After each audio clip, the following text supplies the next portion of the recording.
Hi all, അസ്സാം വലൈക്കും. Welcome our cool talk family. ഇന്ന് തമ്പ്ലൈൻ കണ്ടിട്ട് നിങ്ങൾക്ക് മനസ്സിലായിട്ടുണ്ടാവും അല്ലേ? രാഗി കൊണ്ടുള്ള രണ്ട് തരം കുറുക്കുകളാട്ടോ. 6 മാസം മുതലല്ലോ നമ്മൾ മക്കൾക്ക് ഫുഡ് കൊടുത്തു തുടങ്ങുക. അപ്പോൾ എല്ലാവരും അധികം കുറുക്കാണ് കൊടുത്തു തുടങ്ങാറ്. പഴം കൊണ്ടുള്ളതാണ് കൊടുക്കുക. അപ്പോൾ ഒരു 10 മാസമൊക്കെ, ആ ഒരു 7 മാസം, 8, 9, 10 ആ ഒരു സമയത്ത് മക്കൾക്കത് മടുത്തു തുടങ്ങും. അപ്പോൾ നമ്മൾ രാഗിയൊക്കെ ആയിട്ടായിരുന്നു കൊടുക്കുക. അപ്പോൾ അതിൽ രാഗി 2 തരമായിട്ടുള്ള കുറുക്കുണ്ടാക്കുന്ന ഇതാട്ടോ ഞാനിന്ന് കാണിക്കുന്നത്. ഫസ്റ്റ് നമ്മൾ തലേന്ന് വെള്ളത്തിലിട്ട രാഗി മിക്സിയിൽ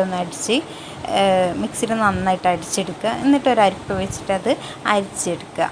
അരിച്ചിട്ട് അതിൻ്റെ തകിട് കളയാന്ന് ആണ് ഇതിൽ നിന്നും നമ്മൾ ഉദ്ദേശിക്കുന്നത്. എന്നിട്ട് അതിൻ്റെ ആ വെള്ള പാല് പോലത്തെ സാധനം മാത്രം എടുത്തിട്ട് ബാക്കി ഈ ചണ്ടി നമുക്ക് കളയാം. അതായത് തകിട് വയറ്റിൽ പെട്ടാൽ കുട്ടികൾക്ക് വയറുവേദന വരും എന്ന ഒരു ഇത് വെച്ചിട്ടാണ് നമ്മളത് കളയുന്നത്. പിന്നെ ഞാൻ എപ്പോഴും മോനിക്ക് ഫുഡ് കൊടുക്കുമ്പോൾ അവൻ്റെ പാത്രങ്ങളും കാര്യങ്ങളും സെപ്പറേറ്റ് ആക്കും. കാരണം നമ്മളതിൽ എളിച്ചെണ്ണ, മുളക് പൊടി അങ്ങനത്തെ ഒക്കെ ഇഷ്യൂ വരും. അപ്പോൾ അവരുടെ സെപ്പറേറ്റ് ആക്കിയാൽ നമുക്ക് അങ്ങനത്തെ പേടിയൊന്നുമില്ല. അപ്പോൾ അവനക്ക് വേണ്ട സ്പൂണ്, പാത്രങ്ങൾ, ചട്ടി എല്ലാം അരിപ്പ വരെ ഞാൻ സെപ്പറേറ്റ് ആയിട്ടോ എടുക്കാറ്. അങ്ങനെ എടുക്കാൻ നിങ്ങളും ശ്രദ്ധിക്കുക. അങ്ങനെ നമ്മൾ ചട്ടിയിലേക്ക് പകുതി നമ്മൾ 2 നേരമാണ് ഫുഡ് കൊടുക്കണമെന്നുണ്ടെങ്കിൽ ബാക്കി നമുക്ക് ഫ്രിഡ്ജിൽ സ്റ്റോർ ചെയ്ത് വെക്കാം. ഇതിലേക്ക് ഞാൻ പനക്കൽക്കണ്ടാട്ടോ ഇട്ട് കൊടുക്കണേ. എനിക്കതാണ് കുറച്ചും കൂടെ നല്ലതായിട്ട് തോന്നിയത്, മറ്റേ കൽക്കണ്ടത്തിനെ അപേക്ഷിച്ച് പനക്കൽക്കണ്ടാട്ടോ. അപ്പോൾ അതിൽ നിന്ന് ഒരു 3-4 പീസ് എടുത്തിട്ട് ഞാൻ ഇതിലിട്ട് കൊടുക്കും. എന്നിട്ട് സ്റ്റൗവിൽ സിമ്മിൽ വെച്ചിട്ടാട്ടോ ഞാൻ കുറുക്ക് തയ്യാറാക്കാറ്. കുക്ക് ചെയ്തെടുക്കുമ്പോൾ അത് വേഗം ആയി കിട്ടും. പക്ഷേ നന്നായിട്ട് വെന്തോ എങ്ങനെ ഒന്നും മനസ്സിലാവില്ല. പിന്നെ ഒരു കട്ട കുത്തിയപ്പോൾ മക്കൾക്ക് കഴിക്കാൻ തന്നെ ബുദ്ധിമുട്ടായി തോന്നും. പിന്നെ സ്ലിമ്മിലാവുമ്പോൾ അവർക്ക് വേവും നമുക്ക് വേഗം നന്നായിട്ട് വെന്തു എന്ന് ഉറപ്പ് വരുത്താം. പിന്നെ നല്ലൊരു ലൂസായിട്ടുള്ളൊരു കൺസിസ്റ്റൻസിലായിട്ട് കിട്ടും. അല്ലെങ്കിൽ വേഗം കട്ട കുത്തിയ പോലെ തോന്നും. പിന്നെ നമ്മൾ പ്രായത്തിനനുസരിച്ച് ടൈറ്റാക്കൽ ലൂസാക്കൽ നമ്മളെ പ്രായത്തിനനുസരിച്ചിട്ടോ, മക്കളെ ഇതിനനുസരിച്ച് അവർ കഴിക്കണ ഇതനുസരിച്ചിട്ട് നമുക്ക് ചെയ്യാം. അപ്പോൾ കുറുക്ക് റെഡി ആയിട്ടുണ്ട് കേട്ടോ. ഇത് ഇങ്ങനെ ഞാൻ ബോളിലാക്കിയിട്ടാണ് കൊടുക്കുന്നത്, അല്ലെങ്കിൽ ഞാൻ ബോട്ടിലും ആക്കും. ഇത് ഈ ഒരു കുറുക്ക് ബോട്ടിൽസിൽ നിന്ന് കിട്ടാൻ ഭയങ്കര റിസ്ക്കാണ്. നന്നായിട്ട് ഫുള്ള് അത് കുറേ വേസ്റ്റായി പോണ പോലെ തോന്നും ബോളിലാക്കുമ്പോൾ. ഇങ്ങനെ ആകുമ്പോൾ കുറച്ചും കൂടി സിമ്പിളായി. ഇനി രണ്ടാമത്തെ കുറുക്ക് ഉണ്ടാക്കുക എങ്ങനെയെന്ന് വെച്ചാൽ, രാഗി നന്നായിട്ട് കഴുകി വൃത്തിയാക്കുക. നമ്മൾ കരുതും രാഗിയിൽ എന്താ പോകുന്നൊക്കെ, പക്ഷെ കഴുകിയ നോക്കിയാൽ നമുക്ക് മനസ്സിലാകാൻ പറ്റും ഒരുപാട് ചളി മാത്രമല്ല അഴുക്കുകൾ കാര്യങ്ങളും മുഴുവൻ. അപ്പോൾ 1 വട്ടം 2 വട്ടം അല്ല, ഒരു മാക്സിമം ഒരു 5-6 വട്ടം നന്നായിട്ട് കഴുകുക. കാരണം കുഞ്ഞു മക്കൾക്ക് കൊടുക്കാനുള്ള ഫുഡല്ല. അപ്പോൾ നന്നായിട്ട് കഴുകാൻ ശ്രമിക്കുക. കഴുകുമ്പോൾ കൈയൊക്കെ വെച്ച് നന്നായിട്ട് ഉരക്കി കഴുകാൻ ശ്രമിക്കുക കേട്ടോ. അങ്ങനെ നമ്മൾ കഴുകി വൃത്തിയാക്കി വെച്ച രാഗി വേറൊരു ഇതിലേക്ക് വെള്ളം ചോരാൻ വേണ്ടിയിട്ട് നമ്മളൊരു ഓട്ടമുള്ള പാത്രത്തേക്ക് മാറ്റിയിട്ട് നന്നായിട്ട് ഒന്നും കൂടെ മേലേക്കൊന്ന് വെള്ളം ഒഴിച്ച് കഴുകിയതിന് ശേഷം നമ്മൾ അതിലത്തെ വെള്ളം ഊർന്നിറങ്ങാൻ പോണ ഒരു 10-15 മിനിറ്റ് വെക്കുക.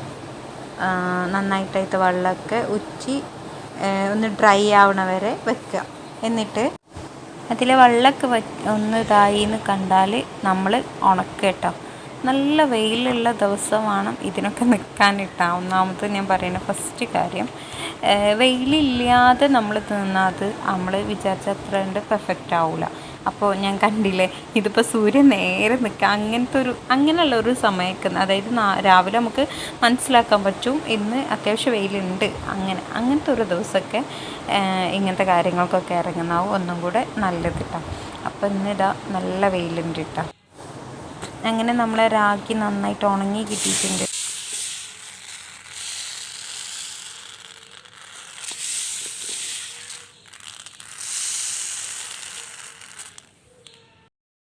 ഇങ്ങനെ നമ്മളൊരു അടി കട്ടിയുള്ള പാത്രം എടുക്കുക കേട്ടോ. വേഗം കരിഞ്ഞു പോവാതിരിക്കാൻ വേണ്ടിയിട്ടാണ് അടി കട്ടിയുള്ള പാത്രം എടുത്തിട്ട് നമ്മളതിലേക്ക് നമ്മളെ രാഗി ഇട്ട് കൊടുത്തിട്ട് നന്നായിട്ട് വറുത്തെടുക്കുക. കറുത്ത കളറൊന്നും ആവാതെ, അതായത് ഓവർ ഫ്ലെയിമിലിടരുത്, എന്നാൽ നല്ല സ്ലോ അങ്ങനെയല്ല, ഒരു മീഡിയം ഇതിലിട്ടിട്ട് നന്നായിട്ട് അങ്ങോട്ടും ഇങ്ങോട്ടും വറുത്തെടുക്കുക, ഒന്ന് ചൂടാക്കി എടുക്കുക എന്ന് പറയാം. നല്ലൊരു സ്മെല്ലൊക്കെ വരാൻ തുടങ്ങും. അപ്പോൾ നമ്മൾ എന്താ ചെയ്യുക, ഫ്ലെയിം ഓഫ് ചെയ്യുക. അതുവരെ നമ്മൾ അങ്ങോട്ടും ഇങ്ങോട്ടും ആയിട്ട് ഒന്ന് ചൂടാക്കുന്ന പോലെ വറുത്തെടുക്കുക. അങ്ങനെ ഇതാ നല്ല സ്മെല്ലൊക്കെ വരാൻ തുടങ്ങി. അങ്ങനെ ഞാൻ അടിയിലൊന്നും പിടിച്ചാതെ ഇട്ടിട്ടുണ്ട് കേട്ടോ. അങ്ങനെ ഫ്ലെയിം ഓഫ് ചെയ്തിട്ട് നമ്മളൊരു അരമണിക്കൂർ ഇത് ചൂടാറാൻ വെക്കുക. എന്നിട്ട് ചൂടാറാൻ വെച്ചതിന് ശേഷം നമ്മളിതൊരു മിക്സിയുടെ പൊടിക്കുന്ന ജാറുണ്ടല്ലോ അതിൽ ഇട്ടിട്ട് പകുതിയായിട്ട് പൊടിച്ചെടുക്കുക. ഒന്നിച്ചിടരുത്, പകുതി ഇട്ട് കൊടുത്തിട്ട് നമ്മുടെ മിക്സിൻ്റെ 1 2 3 ഉണ്ടാവും, അത് ആദ്യം 1-ലിട്ടിട്ട് അടിച്ചതിന് ശേഷം പിന്നെ 3-ലിട്ടിട്ട് നന്നായിട്ടൊന്ന് അടിച്ചെടുക്കട്ടോ. പിന്നെ ഇതുപോലത്തെ ഒരു അരിപ്പെടുക്കുക, അതിലേറ്റവും ചെറിയ സ്ലൈസ് ഉള്ളത് നോക്കിയെടുത്തിട്ട് നമ്മൾ ഇതിലേക്ക് ഒരു പാത്രം വെച്ചിട്ട് അരിച്ചെടുക്കുക കേട്ടോ. അരിച്ചെടുക്കുമ്പോൾ ശ്രദ്ധിക്കേണ്ടത്, നമ്മളിത് ഒരു വട്ടം അരിച്ചെടുത്ത് പിന്നെ അതിൽ ബാക്കി ബാലൻസ് വന്നിട്ട് വീണ്ടും നമ്മൾ മിക്സിയിൽ പൊടിച്ച് പിന്നെ വരുന്ന ബാലൻസ് നമ്മൾ അടിക്കരുത് കേട്ടോ. അതാണ് അവിടുത്തെ അതിലുള്ള തകിട് എന്ന് പറഞ്ഞാൽ, അത് നമ്മൾ അടിച്ചിട്ട് ഇതിൽ കൂട്ടരുത്. അപ്പോഴാണ് മക്കൾക്ക് വയറുവേദനയും കാര്യങ്ങളൊക്കെ വരാനുള്ള ചാൻസ് ഉണ്ടാവുക. ഇങ്ങനെ കൊടുക്കുമ്പോൾ യാതൊരു പ്രോബ്ലം ഉണ്ടാവില്ല കേട്ടോ കുട്ടികൾക്ക്. അങ്ങനെ 2-3 വട്ടമായിട്ട് അടിച്ചെടുത്തിട്ടുണ്ട് കേട്ടോ. ഈ പൊടി നമുക്ക് നല്ലൊരു വൃത്തിയുള്ള ബോട്ടിലെടുത്തിട്ട് അതൊക്കെ മാറ്റട്ടോ. ബോട്ടിൽ നമ്മൾ വെള്ളത്തിൻ്റെ അംശമോ കാര്യമൊന്നും പാടില്ല, നല്ല ഡ്രൈ ആയിട്ടുള്ളൊരു ബോട്ടിൽ.